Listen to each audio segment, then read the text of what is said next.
Hey, everybody, it's Rob Shearer, the host of Fostering Change. Today we're going to continue on our best of season 4. We visited so many episodes, but this particular episode, I'm so thrilled for you guys to listen to it again. My friend Damon Davis, that aired actually in December. Damon is actually the host of the podcast, Who Am I? And he's also the author of the book, Who Am I? An Adopted Memoir. What an unbelievable book. He opens up about the heartbreaking and grappling with his adoptive mother's mental illness, while also trying to balance the joy of locating his birth mother, who was just actually working nearby.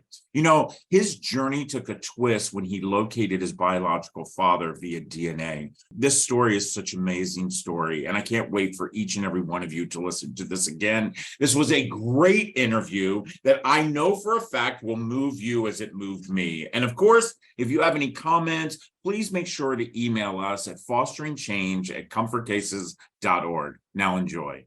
Well, it's so hard to believe that we are actually in season 4. I remember when we first started this podcast that someone had mentioned to me about doing a podcast, and I was like, really? I was like, definitely not the podcast guy.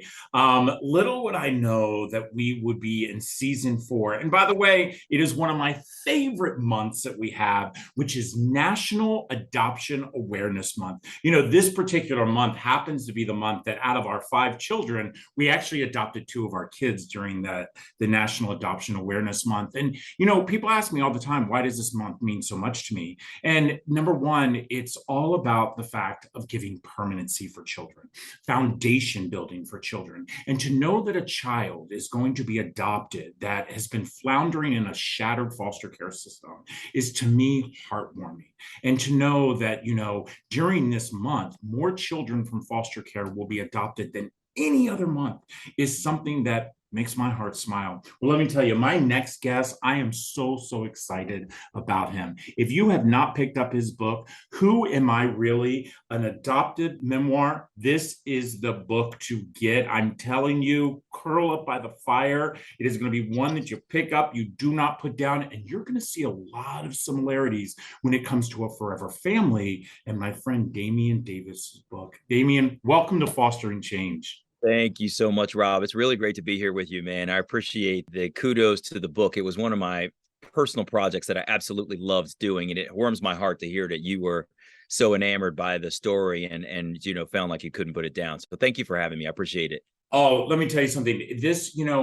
I'm very lucky, and as you are, as someone who hosts a podcast, you get lots of books into you. Lots of authors have been on, and I have read some amazing books. And then I will tell you, I've read some books that I'm like, oh my gosh. But this one, it was one of those. I always read at night, and so it was one of those books that I just couldn't put down. And I see it's 11:30, it's 11:45, it's 12 p.m. a.m. and I know that I'm having to get up early the next morning. We got 5 kids. Put it down. It was amazing. I want to start from the very beginning. I want our listeners and our viewers to really get a caption of what this book is all about and how, for me as a father who, I grew up in the system. I never got adopted. I aged out, became homeless. I was that statistic. And then to have my 5 children, who all 5 are from the system, and all 5 of them have been adopted. And by the way, several of them are teenagers right now. And so they're going through that who am I stage. Yes. My dads are white, we're black, where are my bio family? Why haven't they been in my life? Why haven't they, And so all those questions are coming up, and we're trying to have really good dialogue and communication. Tell me I want to start from the beginning. When did you know you were adopted? Yeah, so I grew up knowing that I was adopted. My parents were apparently told, like, let the child know early so that they can grow up with that knowledge. And that has been sort of one of the schools of thought. There's sort of a baby scoop era thought that you don't tell the child anything and you just let this child be a blank slate. You mold them into what they're going to be.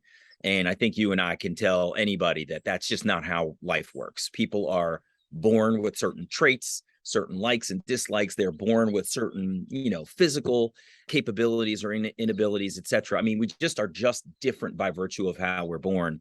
I was of the second school, which is I was told that I was adopted at a very early age. And to be honest with you, I was somewhat lucky in that, because growing up with that knowledge is very empowering for one thing, but also I looked like my family. My mom was light skinned, my dad was dark skinned, and I was in the middle. So we kind of looked like we could have been family, which made it much more native to be a nuclear family together. Whereas, as you've alluded to with your family, you've got children of color, white dads, like, and as one of my guests on the podcast told me, she hated that she loved her parents. She hated that she had to live her adoption in public, because everywhere she went, it was obvious that they were brought together by adoption. And she said that was a very private thing that I wanted to live privately, but I couldn't. I lived it publicly.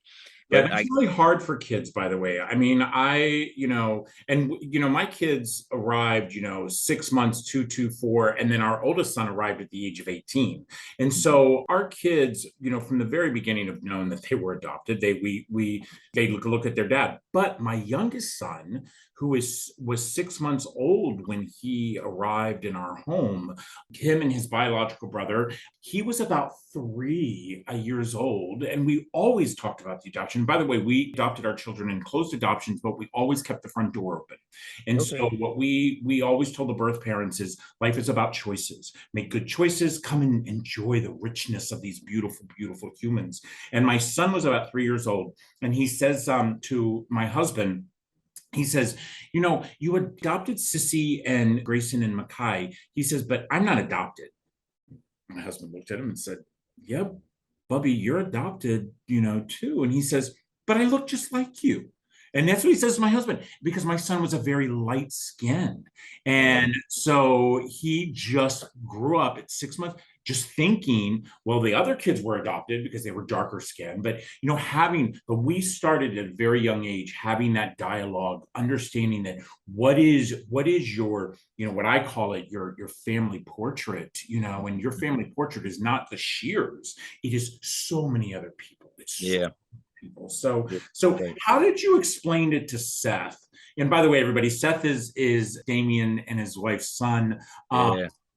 How did you explain it to Seth? You know, I was very clear with him. The honesty that I received as an adoptee was something that I felt was very valuable to continue with my son. And so I explained to him that I had two moms, that there was the mom that you met once as a baby who raised me, and that there's a mom who gave birth to me but wasn't able to take care of me, and sort of tried to help him understand that. And I did it in age appropriate ways at the right time when he asked, and when I needed to, because during my reunion was sparked by his birth, among other things.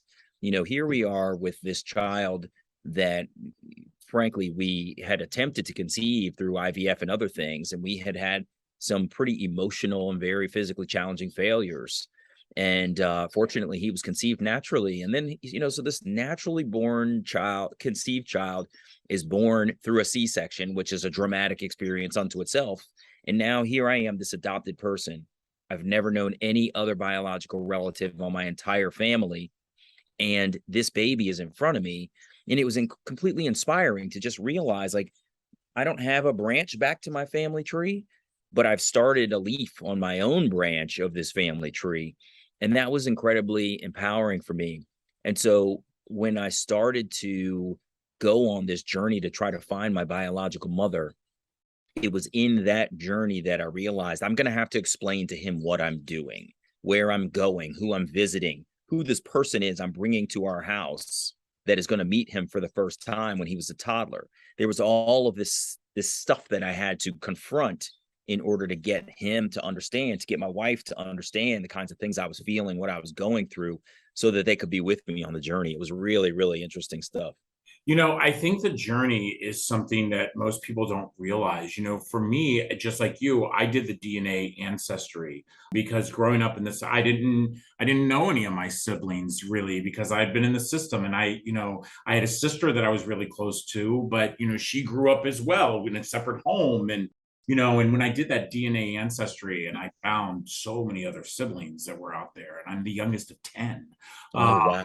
Yeah. And, cousins coming out of the woodwork and all of that. And you did the DNA ancestry. And so it's actually how you found Seth's pops. Is that correct? Yeah, that's exactly right. So to give a little bit of backstory, when I found my biological mother, she told me very clearly, I'm an open book. You can ask me anything you want. And I was very grateful for that because the first question I was going to ask is, who's my biological father?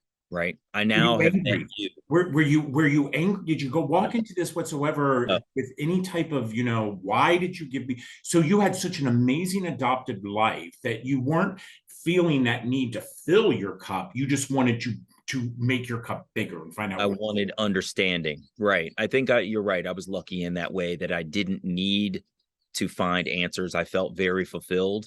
And I think that's something that a lot of adopted people struggle with is that if they have, I've loosely termed it, an awful adoption, there can be an amazing reunion. You can have an amazing adoption and an awful reunion. And there's all kinds of variety in between. I had a very good adoption. I was, well loved. Like I said, I looked like my folks. We were coincidentally all Libras. We were all born in October. So like I'm a we Libra too, buddy. are you? This one, bro. So what ended up happening was I found my biological mother and we had this amazing reunion where I was able to locate her. I was working for the Obama administration. I had taken a job at Department of Health and Human Services, and I ended up finding her 2 blocks away from me in DC at the Department of Transportation. It was unbelievable. And again, she told me that she was an open book, that she would tell me anything. And knowing that a child comes from 2 people, I was thankful to know her, but I was really interested to know who this other person was too. Again, I didn't need to fill any void. It was just this major curiosity of knowing how biology works and trying to figure out who this other person could be. And an interesting twist, she shared with me who my biological father was, and it turned out it was not him.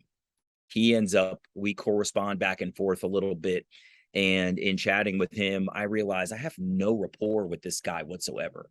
I had an instantaneous rapport with my biological mother, and I had no rapport with this other guy. Like we just didn't connect at all. And I started to let the relationship die when one day he sends me a letter and he was like, Mr. Davis, I'm sorry, but I'm not the guy. And I was like, how does he know? One, and like, screw you for not wanting to know me. I'm a pretty awesome Yeah. person. You know what I mean? Yeah. I went through a little bit of hurt at that time. But interestingly, my mother-in-law, who lives here in Southern California, is also adopted. And her youngest daughter, Stephanie, my wife's youngest sister, one of her younger sisters, was really curious about her mother's adoption. And she wanted to do ancestry and learn more about their biological family and all of this stuff. And they discovered all these amazing things. They didn't realize that my mother-in-law is part Jewish and some other sort of heredity and cultural things about her. And I did my ancestry DNA for only for purposes of contributing my DNA to the pool so we could understand more about my son Seth in the middle, right? My wife had DNA contribution, I had DNA contribution. I wanted to learn more about him. I didn't do it to try to find my biological father. But one day I'm sitting online, I'm looking at all of my results for Michelle, my wife, Seth, my son, and I'm seeing some really, really interesting things. And I said, let me go look at my ancestry DNA and see what it says about me in these spaces. And lo and behold, there's 2 biological relatives there. And of course, I've already told you the only one that I know is my son Seth. So who is this other person? And as I'm looking at it, it says it gives 2 initials for who the person is, and they're not the initials that my birth mother Anne had given me as my biological father's identity. And then I drill into the data and it starts to talk about, you may be familiar with ancestry. It tells you your Yeah. centimorgans, your level of relation to a person. I have more centimorgans in common with this other guy than I have with my own biological son who I know. So I'm trying to figure out who is this other dude. I end up connecting with this guy and I find out that he was my biological father, and my biological mother, Anne, had no idea that it was him. She went to her grave not knowing that my biological father was this other guy, Bill. And he was amazing. He's been so receptive. I had a great conversation with him on the phone the other day. We reminisced over our first couple of conversations in our reunion. And he said to me more than once, he said, Damon, sometimes you just get lucky. You And do. that is absolutely right. It's really been unbelievable. You do. You really do. Listen, everybody, we're going to take a quick break. Again, the book is Who Am I Really? An Adoptee Memoir. Damon Davis. You've got to go listen to his podcast. I'm telling you, adoption stories, they are gripping. They are, and as Damon said, there are good adoptions and there are bad adoptions. There are good reunifications and there are bad reunifications. And it's all how we set our mindset. So listen, I'm telling you right now, it's a great month. We love this month, but this is a great book. We'll be right back. This episode of Fostering Change is sponsored by Comfort Cases, a national nonprofit that inspires our communities to bring hope and dignity to our youth that are in foster care. For just $10 a month, you can support the Comfort Case mission and help us eliminate trash bags for kids who are entering foster care. For every $10 that you give, Comfort Cases will give a Comfort XL to a child entering the system. Be part of the change. Visit comfortcases.org. I say this every single season. Season 4, and here we go again, having great conversations. The fact is I truly do believe that we educate each other by having good conversations. Not all of us have to agree. Not all of us have to realize that, you're not right, I'm not right, or you're not wrong, I'm not wrong. But what we do is we broaden so much by talking, and by learning about each other's life experiences. And as I said before, this book truly, truly has done that for me. There were so many things. Your adopted dad, Willie, by the way, his birthday was the day before my birthday. Oh, is that right? October 17th. That's awesome. I was like, this is just too canny. And so when I lived in DC, when I first moved to DC and I was in my mid 20s, bought my first home over in Mount Vernon, there was a gentleman that lived across the alleyway from me.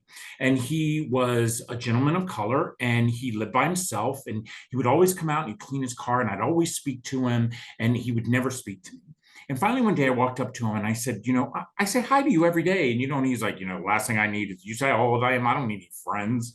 And that became a friendship. And Roger, who had lived in the city for, at that point, 70 years, became my pops. And when I moved out of the city, I took him with me.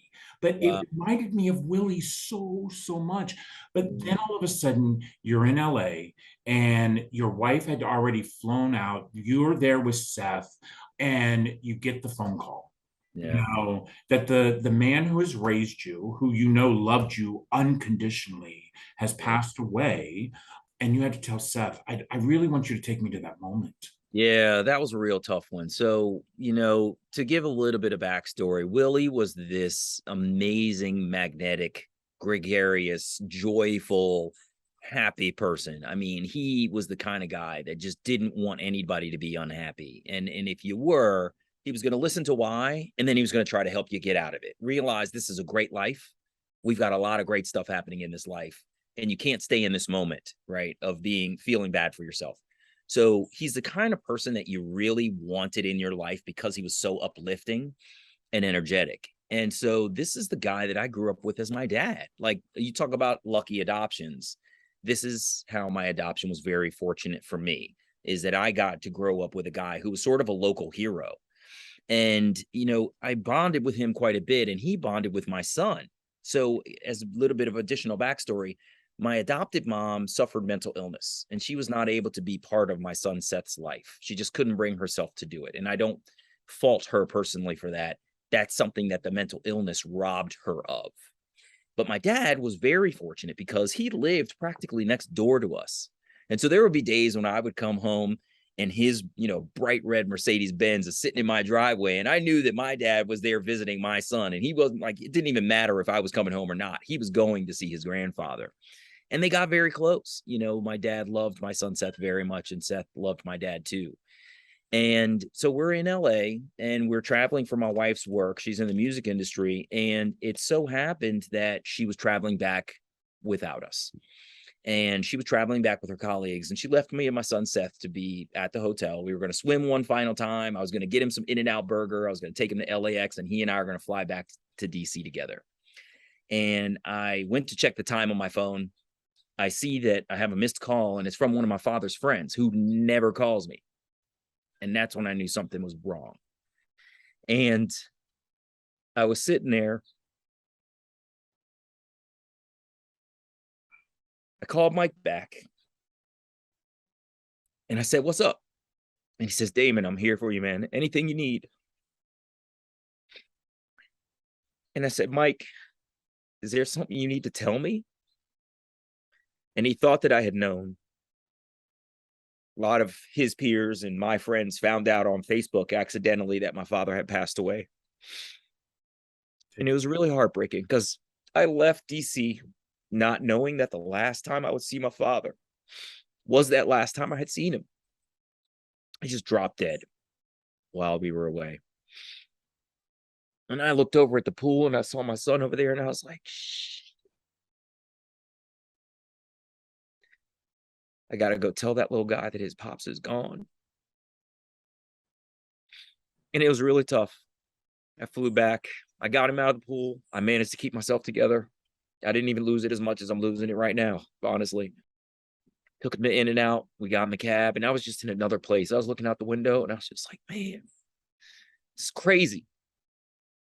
And, Seth took it pretty well. Kids are resilient. They are. And, of course, he was in the pool. So he said, "Dad, can I go swim?" Which is what you would want him to do, right? Not burden himself with the weight of what was happening. And of course, as a child, he couldn't have fully understood it. And I didn't do what I'm doing now. I didn't let myself go. I had a long way to go to get back to DC with him. I was able to hold my emotions together.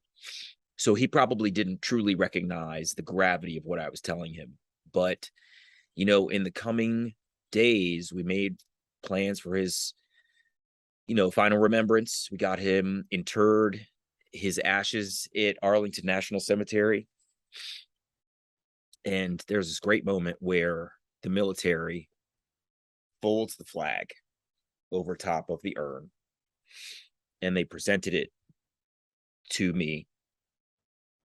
I handed it off. And later we walk over to the memorial wall where his ashes will be placed inside the columbarium, and they will screw on the marble plate that will eventually have his name, birth date, date of death, branch of military, etc. And I turn and I look down at my side, and my son, who's about 4, is holding the American flag that was a signal of his grandfather's service to this country. And it's just the cutest little scene. Someone got a picture of it. It was really amazing. But this is the challenge of what we face in terms of our families growing, getting old, and things like that. And part of the challenge of reunion is now I have to face this twice in 2 sets of parents. So sorry for the lawnmower. Quite literally at this moment, my adoptive mother is in hospice care. I made the decision to put her in hospice care last week. I lost my adoptive father years ago. I lost my biological mother years ago. And my biological father is 90 years old right now. So we're in a position of, having to deal with all of the life traumas and like the cycles of life that happen on a regular basis, but in multiplicity. My family has grown tremendously in reunion. I've got more biological family than I had adopted family, and, tons and tons of cousins and aunts and uncles. It's crazy.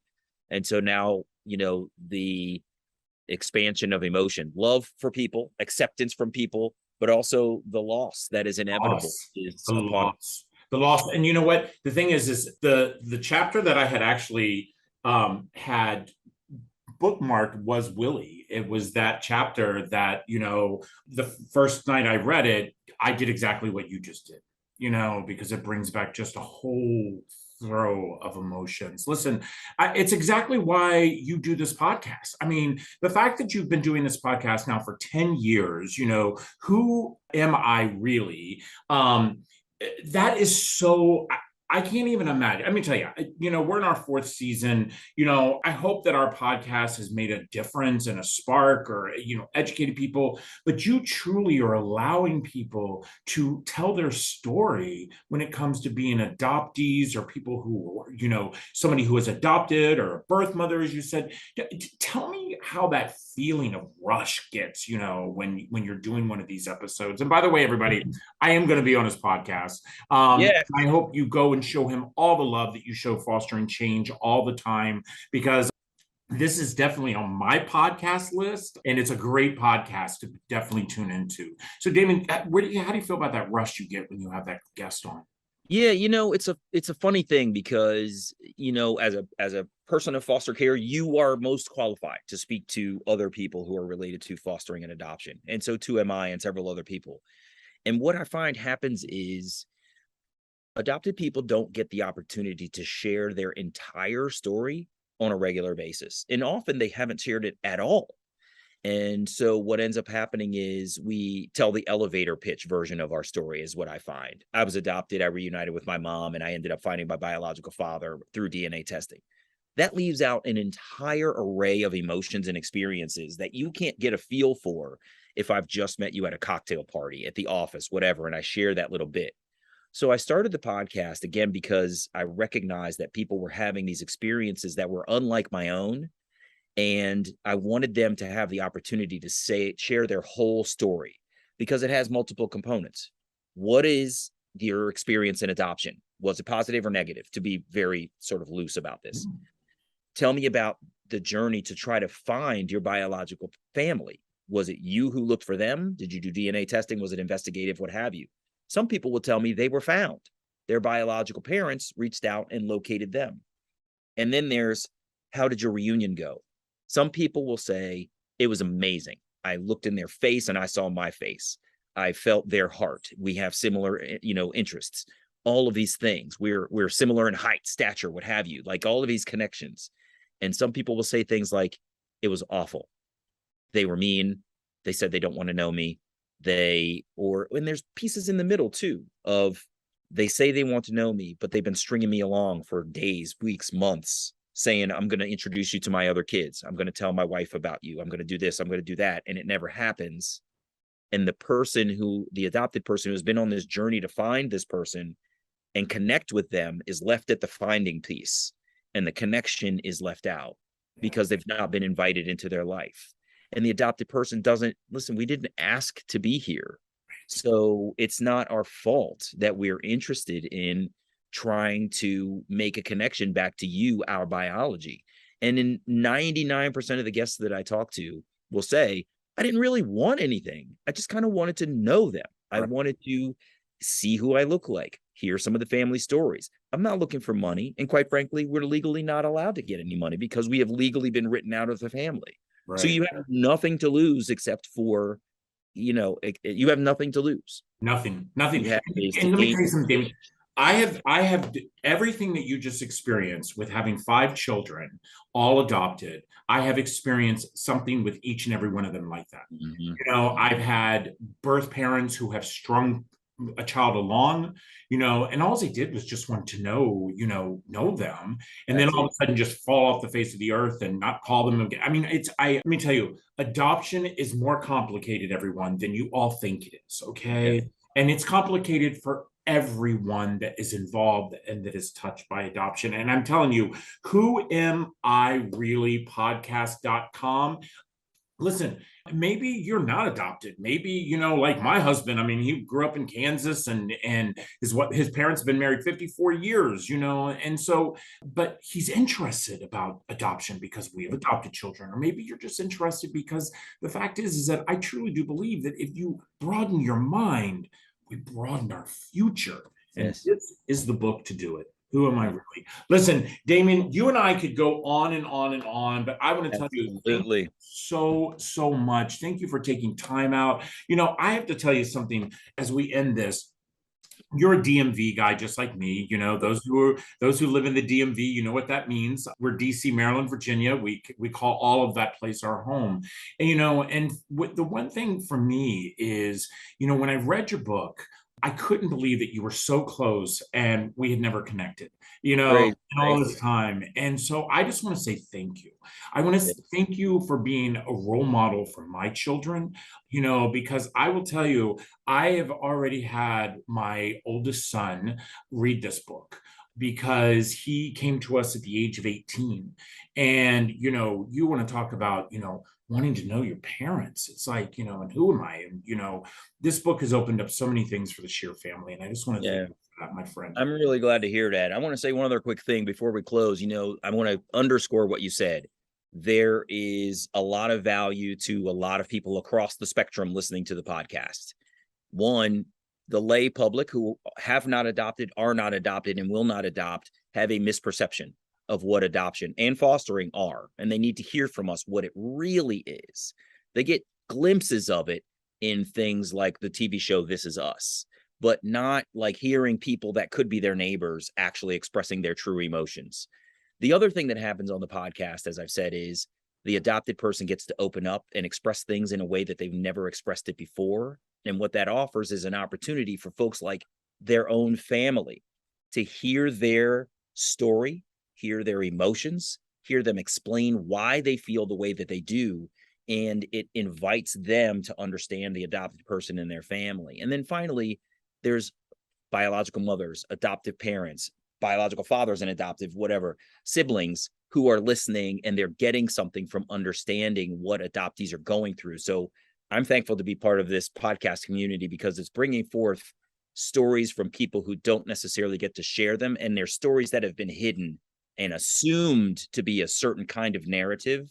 And we're trying to break that narrative by letting these stories come out. And there's stories from across the country and around the world, people of varying colors and cultures, sexuality, different countries, you name it. It's every array of experiences that I'm trying to bring on. And I'm looking forward to hearing your story when you come on, Rob. Well, I thank you, my friend. And listen, I do believe that, you need to always tell your story and know your neighbor's story because it truly helps you understand exactly where they're coming from. Listen, season 4, it is National Adoption Awareness Month. Make yourself aware.